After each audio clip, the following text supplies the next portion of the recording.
It's Wednesday, September 22. This is the news on PBCJ. I'm Carol Francis. The Auditor General's Performance Audit Report on the government-run Nutrition Products Limited (NPL) took center stage at the post-cabinet press briefing on Wednesday morning.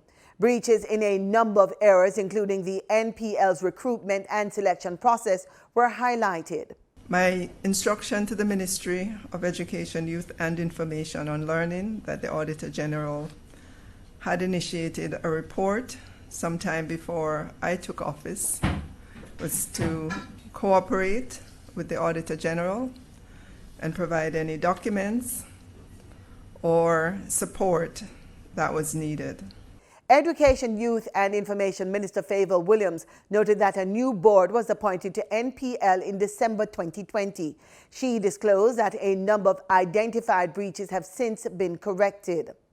The issue that the Auditor General raised in terms of the former board chair being chairman of the Procurement and Contracts Committee was brought to the attention of the new board chair as being an action that was outside of or that was not in keeping with good governance.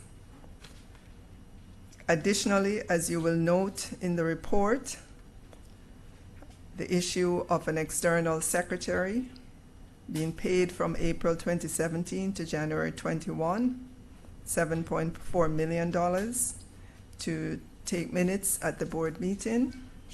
That was flagged by the new board chair, and it was an activity that was discontinued in the first month of the new board.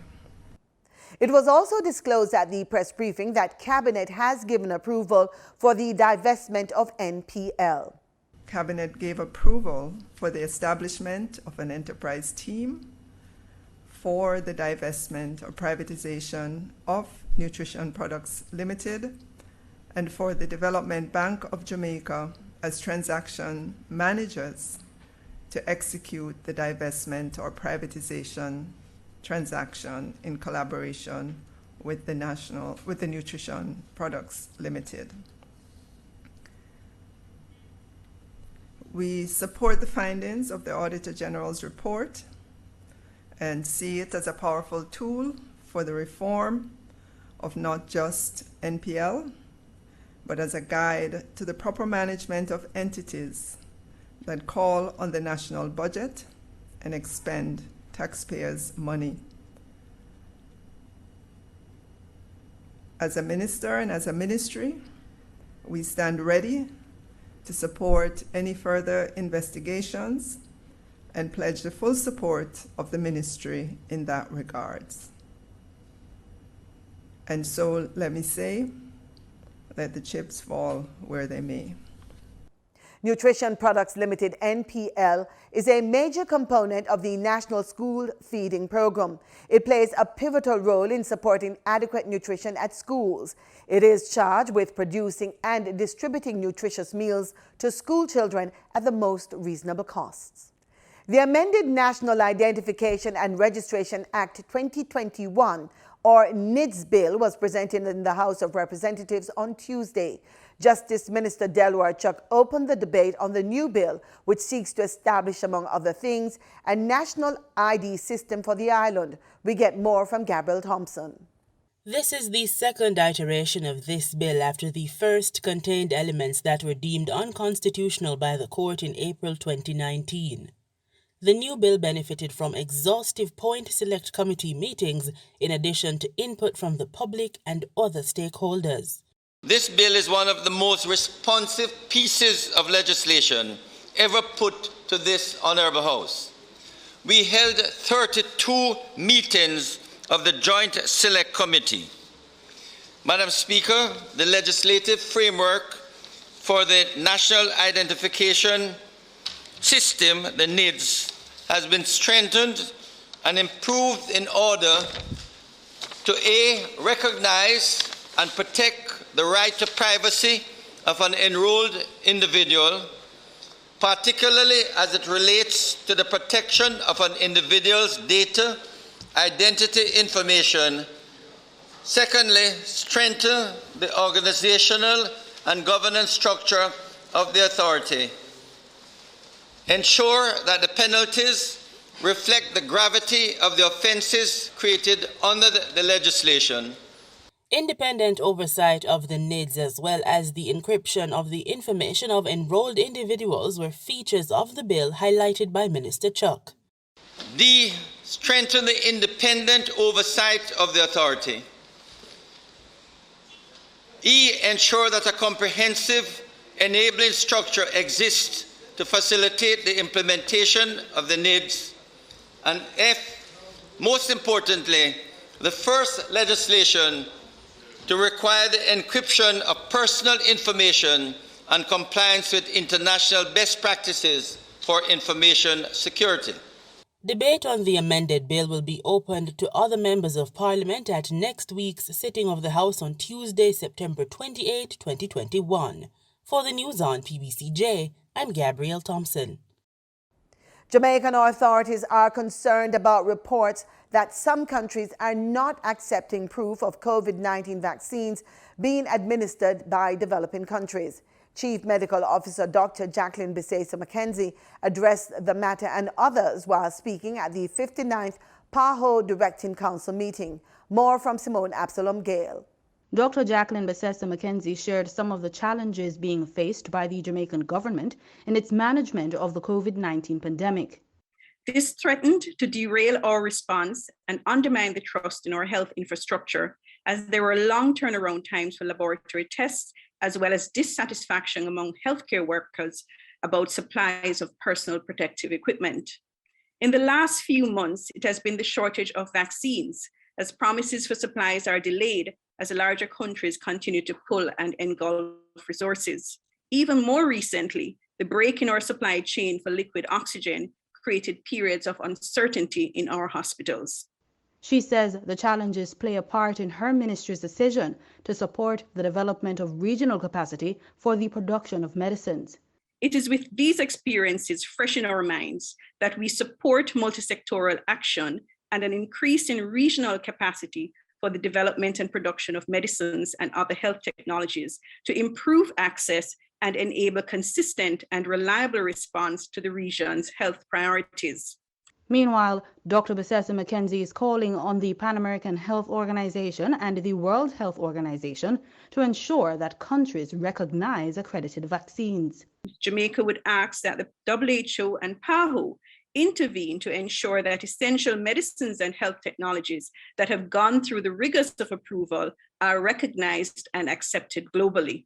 This we ask as vaccines approved by the WHO, taken by our citizens, are not being accepted in some countries. The CMO says Jamaica recognizes aid given by PAHO and the WHO in procuring vaccines for the Caribbean. She is looking forward to those being developed in the region. We also recognize the work of Cuba in the development of vaccines that will no doubt benefit the entire region. And we would also like to recognize Trinidad and Tobago and Costa Rica that have supplied us with liquid oxygen. The issue of inequitable access to essential medicines and health technologies are some of the discussion points from Minister of Health and Wellness, Dr. Christopher Tufton, as he presides over the 59th PAHO Directing Council meeting. 5 countries in our region have ranked in the top 10 for cumulative deaths globally. Our salient aspect of this pandemic is that its impact has not been equal across countries in terms of cumulative cases and deaths and broader socioeconomic effects.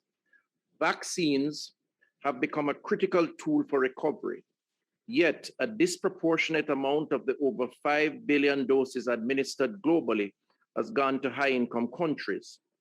While some countries in our region have vaccinated over 50% of their population, others remain below 3%. More than a third of countries in Latin America and the Caribbean are yet to vaccinate 20% of their populations. Jamaica has faced several challenges in having a reliable and consistent supply of vaccines. In his address, Dr. Tufton noted that countries must commit to building a more robust healthcare system with greater access to primary healthcare and sustainable health financing. Now more than ever, the region must act as a united force to build capacity and resilience in our public health systems. PAHO has been a significant role in this regard and continues to be a unifying force in the region. Going forward, we must commit to build a more robust healthcare system capable of addressing current and future threats through greater efforts to address quality of access to essential medicines and health technologies, sustainable health financing, greater emphasis on primary health care, more collaboration around human resource training, support, and recognition, addressing the persistent scourge of NCDs that make our populations more vulnerable to man-made or natural disasters, and building the capacity for emergency response to disasters and emerging and re-emerging diseases that have become a recurring challenge for countries in the region, and in particular, small island developing states. Supermarkets have replaced butchers as the primary suppliers of meat. However, many Jamaicans still opt to buy fresh meat, pork, mutton, beef from local butchers. An unlicensed butcher operating from an abattoir or slaughterhouse with poor hygiene standards can result in the contamination of meat and the spread of disease. Chief Veterinarian within the Veterinary Services Division, Dr. Osbill Watson, is cautioning Jamaicans to purchase meat from licensed butchers only. Marlon Samuels has more on the regulation of the slaughter industry in Jamaica in this report. Slaughterhouses are premises approved and registered for the slaughtering and dressing of animals intended for human consumption. Reports sometimes surface of unlicensed butchers operating from unregistered slaughterhouses, selling meat not passed by public health inspectors to unsuspecting consumers. Regulations of the slaughter industry in Jamaica aims to improve hygiene and reduce the contamination of meat and spread of disease. The regulations call for butchers to be registered with the local health board, along with other requirements. It also stipulates that the slaughtering of animals must take place in a licensed slaughterhouse with specific hygiene standards. There, the meat is inspected by the public health inspector. This is critical as they protect the integrity of the meat being purchased by consumers. Meat inspection allows for the detection and prevention of foodborne pathogens or chemical contaminants in meat. Once the meat is deemed safe, it is given a stamp of approval by the public health inspector. In a recent interview with JIS, Chief Veterinarian Dr. Osbill Watson urged Jamaicans to make sure they are buying meat from a registered butcher or establishment. Jamaicans are also cautioned to be careful of where and from whom they source their meats. The warning comes as prey de larceny still occurs, and there has been cases of people selling the carcasses of stolen animals. For the news on PBCJ, I am Marlon Samuels. Supply and demand determines foreign exchange rates. The advent of COVID-19 has stymied the supply of foreign exchange from tourism and, to an extent, remittances, which are two of Jamaica's largest sources of foreign exchange. When supply is limited and demand high, it can lead to market volatility. We now get the latest foreign exchange and other market updates in this quick business report.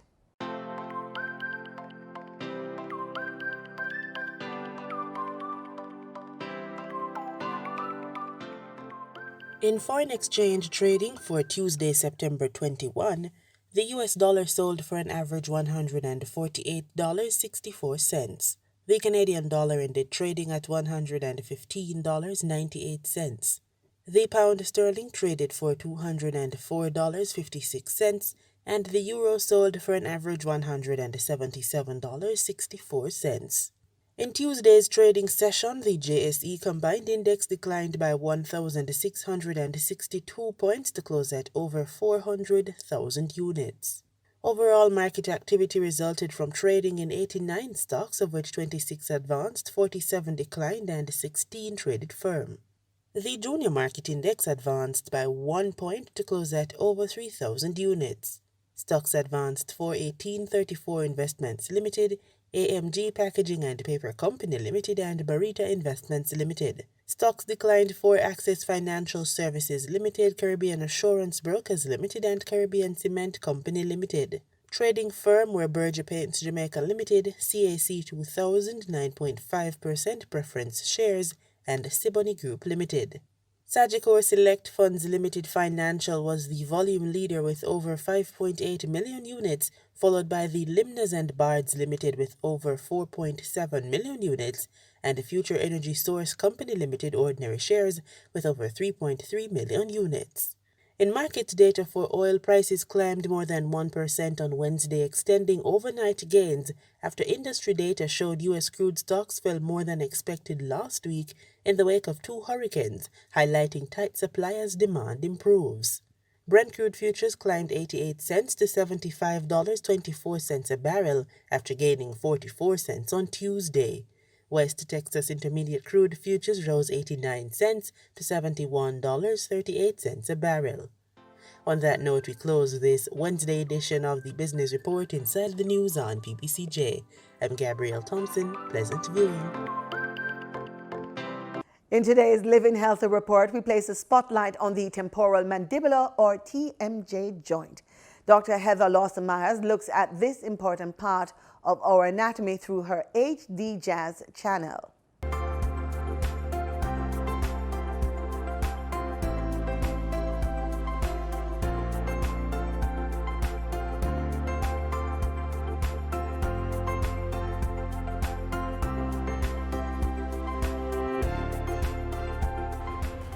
Hi, Fred Locks, 1975. Talking about Marcus Garvey's Black Star liner. Well, today we're not talking about any kind of shipping industry, but you know, ships fascinate me. It's amazing how big and heavy they are, yet still they manage to glide along the sea. And have you noticed how many hinges and pulleys they have? What amazes me is that they are able to function well under some of nature's worst conditions, namely the corrosive salt air. But we have a lot of hinges in our bodies, but we refer to them as joints. And today we're going to be speaking specifically about the joint right in front of your ear, the temporalmandibular joint. Yes, I know it's a big word, but I'm going to break it down for you. Temporal bone, mandibular bone, temporalmandibular joint. For short, we're going to call it the TMJ. The TMJ is one of the most sophisticated joints in our bodies. It rotates and it translates. And because it's able to do those two things, it allows our jaws to open and close and slide from side to side, which allows us to do a myriad of things, from smiling to chewing to acting silly when we're ready. But it is unique because there isn't any other joint that is as flexible. If you have something so complicated, then the chances of things going wrong are increased. Because it can do so much, there's a lot at stake. Now, what can happen to cause challenges to our TMJ? Well, you know what? Between the ages of, say, 1 and 17, as kids and youngsters, we're very active. And so it's easy to get injured, falling on the field, getting elbowed, tripping and falling on the concrete. And, you know, it may seem that in no time the pain is gone, but there may be underlying things that continue. Our body compensates quite a bit, you know.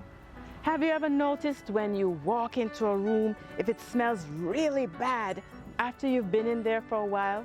You don't smell it anymore? Well, it's the same thing with our joint. It can be injured, but the brain says she still has to chew, she still has to speak, make it work. So the joint has lots of fluid that continues to lubricate it. There are a lot of muscles attached that are flexible, and the bone itself is flexible. But as we become older, we lose some of those things. The joint fluid decreases, the muscles aren't as elastic, and the bone certainly is not as flexible. So what may not seem like a problem at age 15 may be a serious problem at age 40. Here's the challenge. The TMJ has several components. There's an upper component, there's a lower component, and then there's a little disc that's in between. The challenge can be with the disc, it can be either with the upper or lower component, it can be with the ligaments that attach the disc to the lower component, or the muscles, any number of things.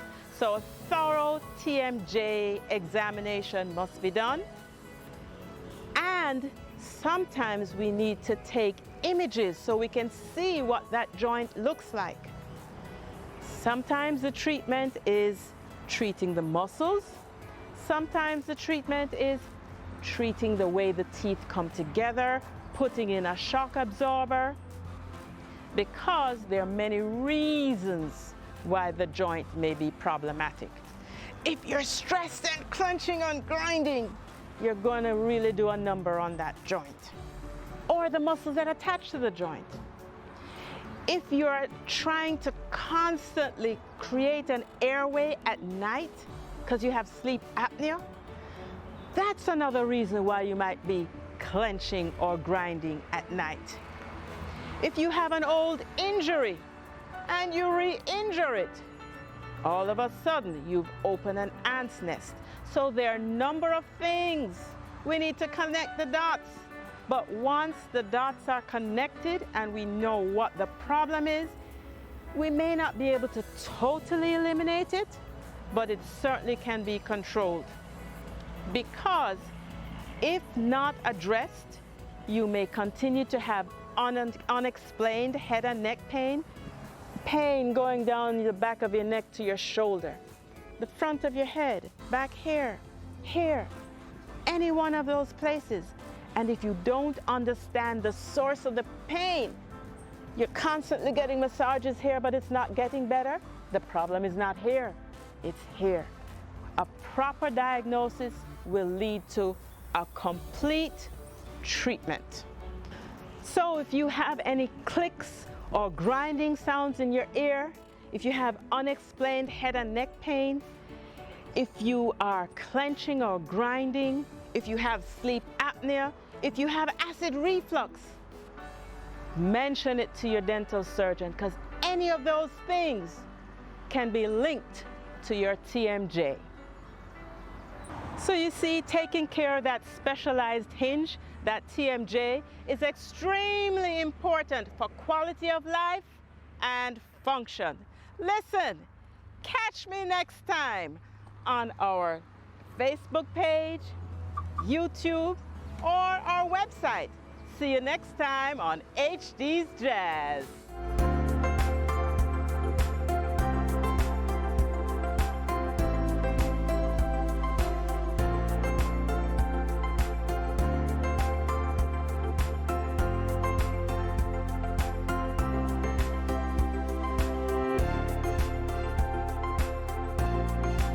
Over now to regional news. In Trinidad and Tobago, the High Court matter involving former Police Commissioner Gary Griffiths and the Police Service Commission comes up for hearing next Monday.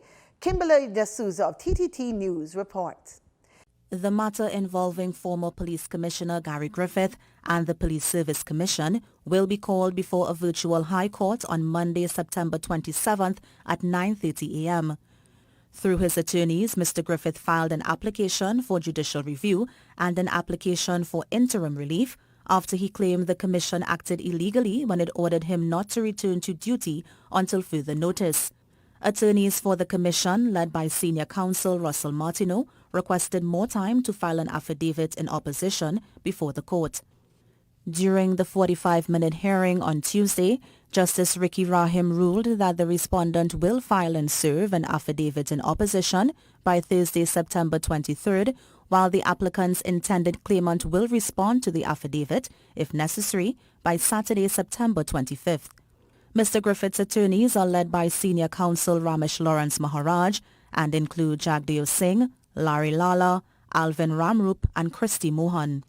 On Monday, Mr. Griffith filed a judicial review lawsuit against the Police Service Commission over the Commission's decision to allegedly suspend him as investigations into allegations of corruption related to the issuance of firearm users' licenses are being conducted. He claimed that the PSC's decision was arrived at in a manner that was unfair and that his rights to natural justice and protection of the law were breached. Kimberly D'Souza, TTT News. And in sports, we are out of the blocks with athletics. Olympian Shericka Jackson arrived in the island recently and was warmly greeted by State Minister and the Minister of Culture, Gender, Entertainment and Sport, Orlando Terrelong. For me, it was a good season and I'm so excited. I'm so grateful. As I said, last year was a challenging year and the Olympic was postponed, and to be honest, it was great for me. And to come this season, do so well in the sprint, it's just amazing for me. It's a very proud moment, for myself, Minister Grange, the entire country, to welcome home our athletes. I mean, and not only did Shericka show us, in the Olympics and also throughout the rest of the season in Europe, that, she was powerful in the 100 meter, powerful in 200 meter. And again, we know of her prowess already in the 400 meter. So I told myself, those 400 meter legs, they're going to make her do wonders in the 100 and the 200. And she did just that. It was an amazing, what I loved as well was that spirit of friendship between the girls, between our Jamaican women. We saw her joking, with Shelly and Elaine and Brianna, and we love that, because that is the spirit of true athletes, true champions, understanding that each one is a part of Jamaica and another one's victory and success is a victory and success for the entire team of which they all are part. And I believe that Shericka embodied that, her spirit embodied that, and we're looking forward to her doing great things next year. I know that she's going to take some time off, to rest and eat some good food and just chill. She's back home in Jamaica. But also I know that come October when the training starts, I look forward to, her doing amazing times in both the 100 and the 200, at the World Championships next year and beyond. So it's a proud moment for us all to welcome her home. We've been doing it for all our athletes, and this is just to say thank you. A proud nation salutes you and everything that you have done to lift yourself and brand Jamaica to the highest. Thank you. Ms. Jackson secured a bronze medal in the women's 100 meters at the recent Tokyo Olympics and was also part of the gold medal quartet in the 4x100 meters relay. She plans to take much needed rest before preparing to challenge the world's best in the World Championships slated to be held in 2022. The season has just finished, so I just want to take some time, enjoy myself a little, and then I refocus coming October when training starts. So for now, I'm not thinking about which event I run or whatever, because we have to get through the season, injury-free, get through the trials and everything. So my main focus right now is just to have some fun, and then after that, Coach and I will discuss and see where we'll go after that. And with that, we are out of here. On behalf of our hard-working production team, we say thanks, as always, for making it PBCJ, the People's Station.